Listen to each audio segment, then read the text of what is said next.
दूसरे टेस्ट के दूसरे दिन खेल हुआ और ज्यादा रोमांचक। पहले भारत के बल्लेबाज फिर गेंदबाजों ने किया कमाल। टीम इंडिया क्या निकल जाएगी इस मुश्किल से? देखिए दूसरे दिन का पूरा हाईलाइट। तो जी हां, भारत बनाम न्यूजीलैंड 3 मैचों की टेस्ट सीरीज का दूसरा टेस्ट मुकाबला महाराष्ट्र क्रिकेट एसोसिएशन पुणे में खेला जा रहा है। ये मुकाबला बेहद रोमांचक है। ऐसा इसलिए क्योंकि पहला टेस्ट मुकाबला भारतीय क्रिकेट टीम अपने घरेलू सरजमी पर हार चुका है और अब इंडियन क्रिकेट टीम दूसरे टेस्ट मुकाबले में भी काफी ज्यादा पिछड़ चुका है। लेकिन दूसरे दिन खेल में रोमांच और भी ज्यादा बढ़ चुका है।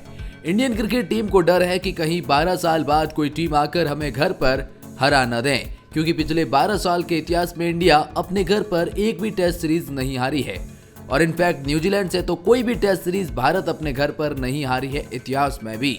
और ऐसे में क्या न्यूजीलैंड इस बार श्रीलंका से हारकर भारत को हराने आई है? ये हर किसी को चौंका देने वाला था। ये खेल बहुत ही ज्यादा रोमांचक है क्योंकि पहला टेस्ट मुकाबला इंडिया हार चुका था और दूसरे दिन इंडियन क्रिकेट टीम काफी ज्यादा अब मुश्किल परिस्थितियों में नजर आ रही है। यहाँ से ये मुकाबला किस करवट जाएगा, दूसरे दिन के खेल में क्या रोमांचकता आई है, चलिए आइए आपको बताते हैं भारत बनाम न्यूजीलैंड दूसरे टेस्ट मुकाबले के दूसरे दिन का पूरा हाईलाइट। लेकिन आगे बढ़ने से पहले अगर आप भी हैं इंडियन टीम के फैन और चाहते हैं इंडिया इस मुकाबले को जीते तो कमेंट सेक्शन में अपनी राय बताएं, वीडियो को लाइक करके सपोर्ट दिखाएं और हाँ, सब्सक्राइब जरूर करें। तो जैसा कि आप जानते हैं न्यूजीलैंड के कप्तान टॉम लैथम ने टॉस जीता और पहले बल्लेबाजी करने का फैसला किया। पहले बल्लेबाजी करते हुए न्यूजीलैंड की शुरुआत तो बेहद शानदार रही और पहली पारी में न्यूजीलैंड क्रिकेट टीम ने 259 रन बनाए 10 विकेट के नुकसान पर। जी हां, पहले दिन के खेल खत्म होने तक न्यूजीलैंड ऑल आउट हो जाती है और इंडियन क्रिकेट टीम अपना पहला विकेट गंवा देती है। रोहित शर्मा के रूप में एक बार फिर हिटमैन का फ्लॉप शो नजर आया था, लेकिन उसके बाद यशस्वी जायसवाल और शुभमन गिल ने उस पारी को संभाला और पहले दिन के खेल खत्म होने तक इंडियन क्रिकेट टीम केवल 1 विकेट के नुकसान पर थी। और दूसरे दिन का खेल शुरू होने में यशस्वी जायसवाल, जिनके ऊपर बहुत बड़ी जिम्मेदारी और उनका साथ देने शुभमन गिल आए, इन दोनों ने शुरुआत तो एक बार फिर दूसरे दिन में अच्छी करते हुए नजर आए थे। जहां इंडियन क्रिकेट टीम पहले रन पर पहला विकेट गंवा देती है, 50 रन तक इंडियन क्रिकेट टीम का केवल एक ही विकेट होता है, जिसमें यशस्वी जायसवाल और शुभमन गिल के बीच 49 रन की शानदार पार्टनरशिप देखने को मिली। यशस्वी जायसवाल की तरफ से कुछ आक्रामक शॉट देखने को मिले तो शुभमन गिल भी काफी अच्छे डिफेंस के साथ में नजर आए।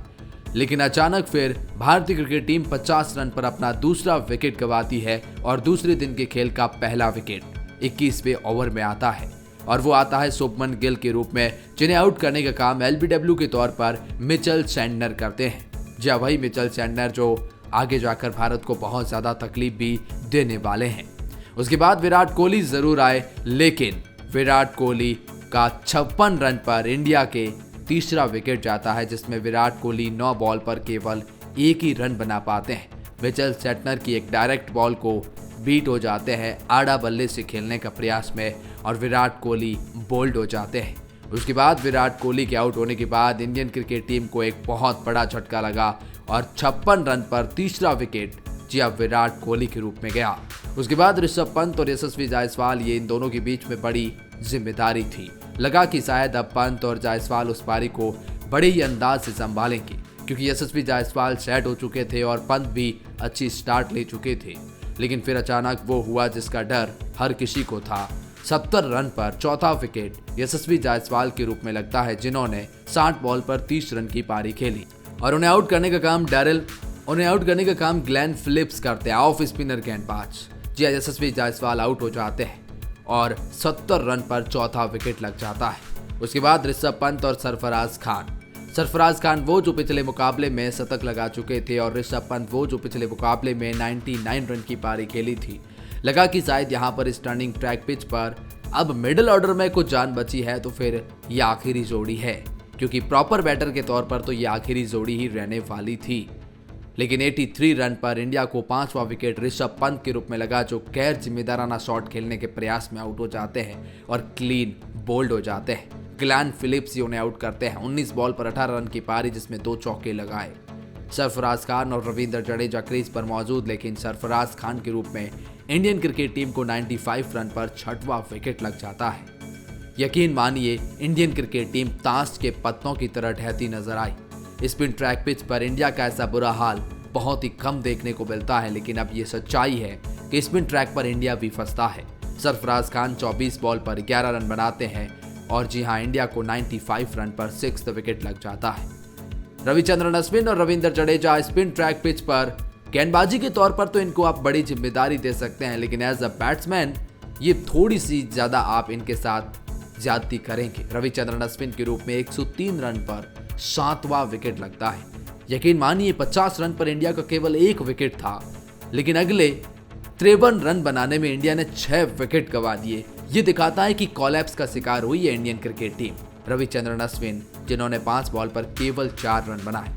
वॉशिंगटन सुंदर और रविंद्र जडेजा ने हालांकि एक अच्छी सी मगर छोटी सी पार्टनरशिप करी 33 रन की, जिसमें रविंद्र जडेजा की तरफ से कुछ आक्रामक शॉट देखने को मिले। आग से खेलोगे तो जलोगे भी, मतलब रविंद्र जडेजा जिस तरह के शॉट लगा रहे थे उसमें आउट होने के चांस भी बहुत ज्यादा थे और साथ में भी उनके कोई नहीं थे। हालांकि रविंद्र जडेजा ने 46 बॉल पर 38 रन की पारी खेली और इंडियन क्रिकेट टीम को 136 रन पर 8वां विकेट लग जाता है।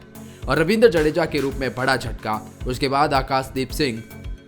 बाद आकाशदीप जिन्होंने 142 रन पर अपना 9वां विकेट गंवाया और बुमराह 156 रन पर 10वां विकेट गंवाया। वॉशिंगटन सुंदर ने गेंदबाजी से पहले 7 विकेट लिए, लेकिन बल्लेबाजी में भी नॉट आउट रहे। 21 बॉल पर 18 रन की पारी खेली और इंडियन क्रिकेट टीम इस तरह से 103-4 रन से पिछड़ गया। और कहीं न कहीं एक बहुत बड़ा डिफरेंस है इस टर्निंग ट्रैक पिच पर।